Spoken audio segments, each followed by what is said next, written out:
কাঁটাতারে মদের বোতল, সীমান্তে নতুন উত্তেজনা। সীমান্তে নতুন করে উত্তেজনার জন্ম দিয়েছে এক অদ্ভুত ঘটনা। লালমনিরহাটের পাটগ্রাম সীমান্তে আন্তর্জাতিক সীমানা আইন লঙ্ঘন করে ভারতীয় সীমান্ত রক্ষী বাহিনী বিএসএফ কাঁটাতারে ঝুলিয়ে দিয়েছে খালি কাচের বোতল ও মদের বোতল। এই ঘটনা সীমান্তবাসীর মধ্যে আতঙ্ক ছড়িয়েছে।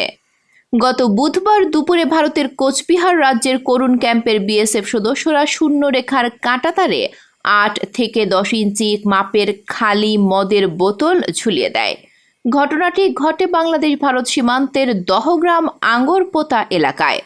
সীমান্তের এই অংশ বরাবর প্রায় 1 কিলোমিটার জুড়ে বোতল ঝুলিয়ে দেওয়ার এই কৌশল বিজিবি ও সীমান্তবাসীদের মধ্যে উত্তেজনার কারণ হয়ে দাঁড়িয়েছে।